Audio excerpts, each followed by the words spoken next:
కూటమి ప్రభుత్వం అధికారంలోకి వచ్చి 25 నెలలు గడిచినా ఎన్నికల మేనిఫెస్టోలో ఉద్యోగులు, పెన్షనర్లు, కాంట్రాక్ట్ అవుట్సోర్సింగ్ ఉద్యోగులకు ఇచ్చిన ఒక్క హామీని కూడా అమలు చేయలేదని వైఎస్ఆర్సీపీ ఎంప్లాయీస్ పెన్షనర్స్ విభాగం రాష్ట్ర జనరల్ సెక్రటరీ ఇంజనీర్ పిల్లి రామారావు మండిపడ్డారు. కాకినాడలో స్థానిక హోటల్ శాంతినివాస్లో ఏర్పాటు చేసిన మీడియా సమావేశంలో ఆయన మాట్లాడుతూ ఉద్యోగుల హక్కులను కాలరాసి పీఆర్సీ, ఐఆర్, డీఏలు, పెన్షన్ ప్రయోజనాలు, బకాయిల చెల్లింపుల్లో కూటమి ప్రభుత్వం పూర్తిగా విఫలమైందని విమర్శించారు. ఉద్యోగులు, పెన్షనర్లకు 35,000 కోట్ల నుంచి 40,000 కోట్ల వరకు బకాయిలు చెల్లించాల్సినప్పటికీ ప్రభుత్వం కాలయాపన చేస్తుందని దుయ్యబట్టారు. ఉద్యోగుల సంక్షేమాన్ని విస్మరిస్తూనే ప్రభుత్వ రంగ సంస్థలను ప్రైవేటీకరణ దిశగా నడిపిస్తున్నారని ఆరోపించారు.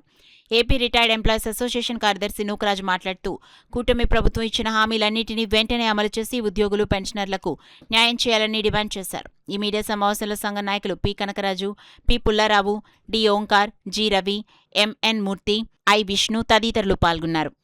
గత ప్రభుత్వంలో అయితే వైఎస్ఆర్ ప్రభుత్వం వచ్చిన వెంటనే ఐఆర్సీ ప్రకటించి ప్రభుత్వానికి ఉద్యోగులకు ఏదైతే అవసరం ఉన్నాయో అంతైతే వాళ్ళతో చర్చించి వచ్చిన వెంటనే ఐఆర్ఈ ప్రకటించి వాళ్ళకి ఇవ్వడం జరిగింది. ఈ ప్రభుత్వం 2 సంవత్సరాలు అయింది. 2 సంవత్సరాల మట్టి కూడా ఉద్యోగస్తులందరూ కూడా ఎదురు చూస్తున్నారు చేస్తారేమని. మరి చేయట్లేదు. గతంలో 2 నెలల మట్టి అందరూ కూడా కలెక్టర్ ఆఫీస్ దగ్గర ధర్నాలు అవి మొదలుపెట్టారు. ఇప్పుడు చేయటానికి మరి ప్రభుత్వం ముందుకు రావట్లేదని చెప్పి మరి తెలుసుకోవాలి. ఇచ్చిన హామీలు ప్రకారంగా చేస్తానని చెప్పి దాన్ని మభ్య పెడతాం. మరి అలాగే పోలీస్ డిపార్ట్మెంట్లో పనిచేస్తున్న వాళ్ళకి 4 డిఏలు బాకీలు ఉన్నాయి, 15 టీఏలు వాళ్ళకి బాకీ ఉన్నాయి. ఇలాగ అన్ని డిపార్ట్మెంట్లు కూడా బాకీలు ఉన్నాయి. వాళ్ళైతే పోలీస్ డిపార్ట్మెంట్ అయితే రాత్రి పగలు పనిచేస్తారు. ఆ 15 డిఏలు ఉండవు. అలాగే మరి దీన్ని దృష్టిలో పెట్టుకుని ప్రభుత్వం వెంటనే ఈ ఎంప్లాయీస్కి ఏదైతే మరి అమలు చేయాలని మీరు ముందు చెప్పారో అవన్నీ కూడా అమలు చేయాలి. రేపు 22వ తారీఖుని ఎంప్లాయీస్ తోటి గవర్నమెంట్ మినిస్టర్స్ తోటి మీటింగ్ కాల్ఫర్ చేశారండి. 22వ తారీఖుని మా ఊళ్ళందరూ పంపించి అమరావతి చేసి వారు మా స్టేట్ ప్రెసిడెంట్ కూడా వెళ్ళారు. 22 మీటింగ్ అయిన తర్వాత 23వ తారీఖుని కేబినెట్ సమావేశం జరుగుతుందంటున్నారు.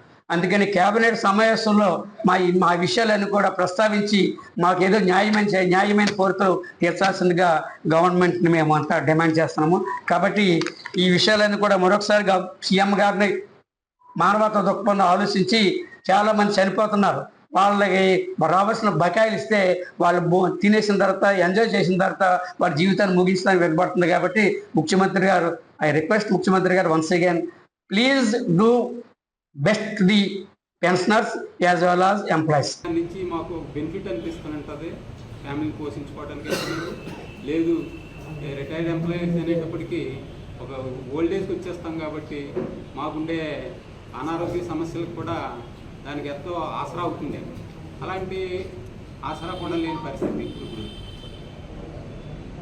దాని గురించి మేము గవర్నమెంట్ని సకాలంలో డిఏలు అయితేనేమి, పిఆర్సీ అయితేనేమి, సార్ చెప్పినట్టు పిఆర్సీ కూడా ఒక బెనిఫిట్.